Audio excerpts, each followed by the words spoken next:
बेटी, किसी की माँ, किसी की बेटी, किसी की बहन जेल में है, उस फैमिली का क्या होगा। ये मैं आपसे सवाल पूछता हूँ कि आप अपने आप को उस जगह पे रख के देखें कि अगर आप उस सिनेरियो में से गुजर रही हों तो आपकी फैमिली किस करब से गुजरेगी। जुल्म तो फिर जुल्म है, बढ़ता है तो मिट जाता है। जुल्म की रात लंबी ज़रूर है लेकिन ख़त्म होने वाली है। अस्सलाम वालेकुम नाज़रीन, मैं हूँ आपकी मेज़बान कवल अमानत और आप देख रहे हैं नया पाकिस्तान। नाज़रीन, जैसा कि आप जानते हैं, अगर तैयबा राजा और सनम जावेद की बात की जाए तो तकरीबन 120 दिन से ज़ायद दिन हो गए हैं वो जेल में जो है वो अपने दिन और रातें गुजार रही हैं। और ये पीटीआई की वो वाहिद खातून है जो हर जो है वो सोशल मीडिया प्लेटफॉर्म पर इतनी एक्टिव नज़र आती थी कि लाखों में इन्होंने अपने फैंस बनाए। आज हमारे साथ मौजूद है हसाम राना, जो कि हर पेशी पर हमें नज़र आते हैं और इस सिचुएशन में काफ़ी इंकशाफात इन्होंने पहले भी रखे। अब जानते हैं कि मौजूदा सूरत हाल की अगर बात की जाए तो तैयबा राजा, सनम जावेद किस हाल में है और क्या ये राय पेश करेंगे। अस्सलाम जी वालेकुम सलाम। कैसे हैं? अल्हम्दुलिल्लाह, आप कैसी हैं? अल्लाह का करम। हसाम, बहुत शुक्रिया आपके कीमती वक्त का।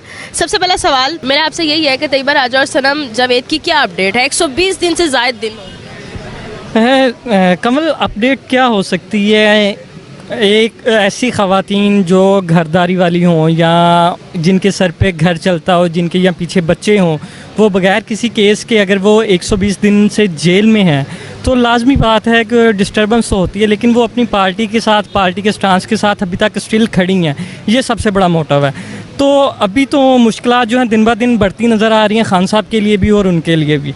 तो उम्मीद है कि जैसे जैसे ये आगे रिवाइवल होगा तो बेहतरी की तरफ जाएंगे। अभी तो डार्क स्पॉट्स ही नज़र आ रहे हैं, ब्राइटनेस कहीं नहीं नज़र आ रही।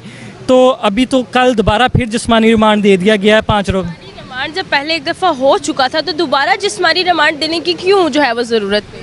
बेसिक ये हुआ है कि कल उनको जुडिशल रिमांड के लिए पेश किया गया है। तो जैसे ही जुडिशल रिमांड के लिए पेश किया गया है तो एजाज़ भुट्टर साहब जो एटीसी के जज हैं, जिनको कल शाम में चेंज कर दिया गया है, उन्होंने कहा जी मैं फ़ैसला 4 बजे दूंगा। 4 बजे तक जो 140 ख़ानदान है वो वेट करते रहे। जैसे ही 4 बजे हैं तो उन्होंने कोर्ट का टाइम आउट हो गया। 4:30 बजे एक फैमिली की तरफ से उनकी मदर जाती हैं और वो जाके कहती हैं जी जज साहब सुबह से 6 घंटे से हमारे बच्चे जो प्रिजनर में है, गर्मी है, वो बेहोश हो रहे हैं, जिस पे जज जो है वो तलक हो गए। जज साहब ने जो बदतमीज़ी करना शुरू कर दी, जिस बेस पे एक सीनियर लॉयर हैं जो इस केस में नहीं है लेकिन वो आप कह सकते हैं कि ह्यूमन राइट्स के तौर पे इस केस में काम कर रही हैं, जिनका नाम है अंजुम हमीद साहिबा। उन्होंने आगे से थोड़ी सी जज के साथ तल्ख कलामी की, जिस पे जज साहब ने कहा जी बीबी मुझे पता है आप तो वकील ही नहीं हैं, आप तो नौसरबाज हैं। जिस पे उन्होंने कहा जी जज साहब मेरा कार्ड देखें।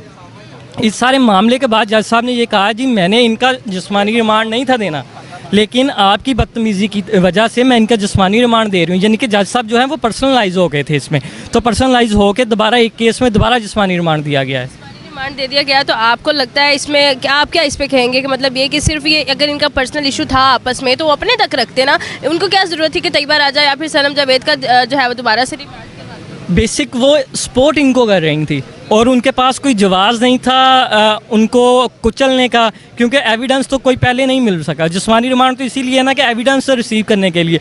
4 माह बाद आप क्या एविडेंस रिसीव करेंगे?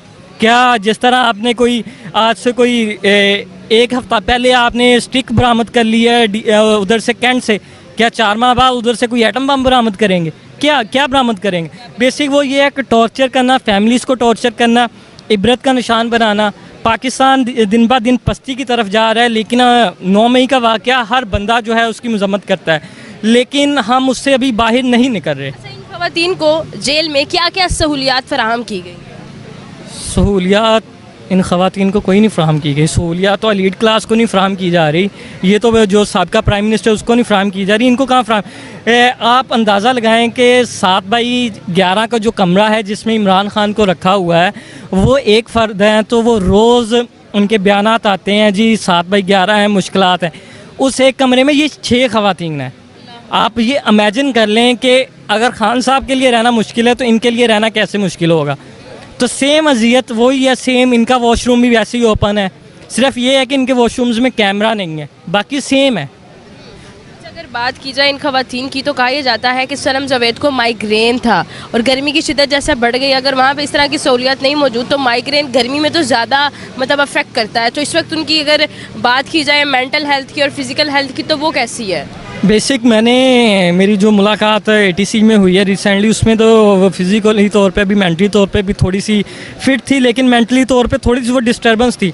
जो माइग्रेन है उसकी वजह से नहीं, वो अपने ही कुछ लीडरान हैं जेल में जो मौजूद है उनकी वजह से, जो आजकल उनको टॉर्चर कर रहे हैं कि आप दोनों की वजह से हमारी बेल्स नहीं हो रही। तो मैंने सुना कि उनको मिडिल क्लास का ताना भी दिया जा रहा है, तो कौन है वो जो मिडिल क्लास का ताना दे रहा है? उनको मिडिल क्लास का ताना आजकल दे रही हैं आलिया हमज़ा साहिबा कह रही हैं जी आपकी वजह से हमारी बेल नहीं हो रही, आपके जो केसेस हैं, आपकी जो वीडियोस है वो हम पे थोपी जा रही हैं। हालांकि आलिया हमज़ा को ये पता होना चाहिए कि आप तो इलेक्टेड थी, ठीक है, आपने वजारत के मज़े लूटे हुए हैं 3 साल, ठीक है। वो तो ना किसी पोस्ट पे थे, वर्कर थी, सोशल मीडिया एक्टिविस्ट थी, उनका जुर्म यही था पार्टी को सपोर्ट कर रही थी।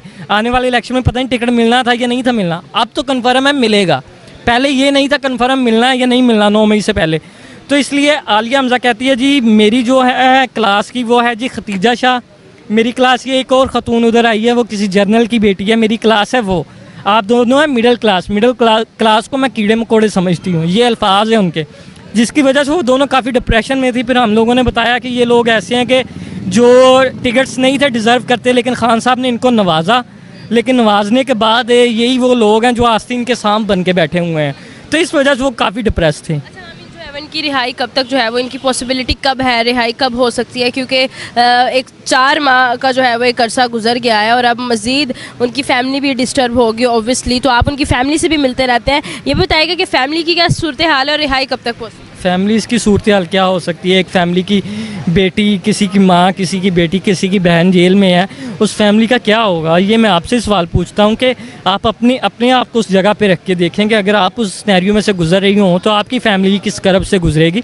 सेम वही सिनेरियो है, तो इसलिए फैमिलीज़ वाकई डिप्रेशन में है, फैमिली तकलीफ़ में है, फैमिलीज़ मुश्किलात में है, तो फिर एट द एंड वो फिर यही कह देते हैं कि जुल्म तो फिर जुल्म है, बढ़ता है तो मिट जाता है। जुल्म की रात लंबी ज़रूर है लेकिन ख़त्म होने वाली है, तो ख़त्म तो होगी, लेकिन अभी तक चांस नहीं है। अब ये जजेस चेंज हुए हैं, मेरे ख्याल से जज वोटर की जगह जो नए जज आएंगे मेरे ख्याल से वो बेल ले लेंगे। इनको भी ऑफर्स दी गई हैं कि आप पीटीआई छोड़ दें तो आपको यहाँ से जेल से रिहाई दे दी जाएगी या फिर नहीं? बहुत दफ़ा ऑफ़र ये भी हुई है, आप जिस हल्के से कहेंगी, अगर आप कहेंगी जिस हल्के से कहेंगी उस हल्के से आपको टिकट देंगे। अगर आप कहेंगी रिज़र्व सीट पे, हम रिज़र्व सीट पे आपको मिनिस्टर बनाएंगे। नून लीग ने बेशतर दफ़ा उनको ऑफ़र की है, तो जो है वो इसको एक्सेप्ट नहीं कर रही, अपनी फैमिली से, बीवी से, बच्चों से, सॉरी अपने वालदैन से और बच्चों से दूर है।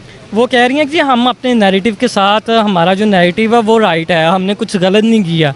हाँ, अगर हमने गलत किया तो हम गिल्टी होते तो हम पीछे हट जाते, हमें पता है हमने गलत नहीं किया, हम क्यों पीछे हटे। हाँ, ज़बरदस्ती आप किसी की फ़ैन फॉलोइंग या किसी की पसंद नापसंद को चेंज तो नहीं ना कर सकते। आलिया साहिबा की तो आपने जो है वो हमें बता दी कि क्या किस तरह से उन्हें ट्रीट किया जा रहा है, अगर बाकी ख़वातीन की बात की जाए तो उनकी तरफ से किस तरह का जो है वो उन्हें रद्द-ए-अमल देखने को मिल रहा है? बाकी जो डॉक्टर साहिबा एक माँ का किरदार अदा कर रही हैं, जो आलिया हमज़ा को भी समझा रही हैं कि ऐसा नहीं करना, इनको भी समझा रही हैं आपने डिप्रेस नहीं होना, आप इतनी देर खड़ी हैं, मज़ीद खड़ी रहना है, क्योंकि जब आपके साथ वाले या अपने ही गिराते हैं नशेबन में बिजलियाँ, जब अपने ही नशेबन में बिजलियाँ गिरा दें ना तो फिर चलना मुश्किल हो जाता है। तो फिर वो बंदा कहता है कि यार इस अज़ियत से बेहतर है कि मैं लिख के ही दे दूँ, मैं ये कर लूँ। तो ये जो है ना सिचुएशंस, इसमें जो मेन किरदार हैं वो डॉक्टर यास्मीन राशिद का, जो अभी तक इनको संभाल के रखा हुआ है। अगर बात की जाए आपकी, तो आप जो है वो कोर्ट्स वगैरह में काफ़ी एक्टिव नज़र आते हैं, तो कहीं आपको ऐसी चीज़ें नज़र आ रही हैं कि कहीं दोबारा गिरफ्तारियां ना स्टार्ट हो जाएं, समथिंग लाइक, क्योंकि बहुत सारी जगहों पे पुलिस को देखा जा रहा है वो मार रहे हैं, पीट रहे हैं। पुलिस का काम है गिरफ़्तार करना, उनकी ड्यूटीज़ हैं। हाँ, जायज़ करें नाजायज़ किसी को ना करें, तो मेरे ख्याल से इस बेस पे दोबारा गिरफ्तारियाँ नहीं होंगी। हाँ जी, ज़बरदस्त हो गया। क्या पैगाम देंगे आप? Keep it up, keep it up, सबको उसमें मतलब ये कि जो जुल्म कर रहा है उसको भी। हाँ, क्या इससे फ़ायदा क्या होगा? कभी तो हार मानेगा ना। बहुत शुक्रिया, आपकी कीमती रहेगा। हमारे साथ मौजूद है हसाम राना और इन्होंने जो है वो सारी सिचुएशन को हमें बताया। कई बार राजा और सनम जावेद की जो है वो इनसे ओपिनियंस लिए कि जब ये कोर्ट्स वगैरह में जाते हैं तो इस वक्त वो किस सिचुएशन में है, और इसी के साथ साथ ये भी जाना कि मज़ीद आगे क्या प्रोसीडिंग्स आने वाली हैं, क्या हाल अहवाल हैं वहाँ के, और इस तरह से ख़वातीन को इतने लंबा अरसा तक जेल में रखना जो है वो दुरुस्त नहीं है। इसके बारे में आपकी क्या राय कमेंट सेक्शन में ज़रूर बताएगा। इसी के साथ अपनी मेज़बान को दीजिए इजाज़त, अल्लाह ने के बाद।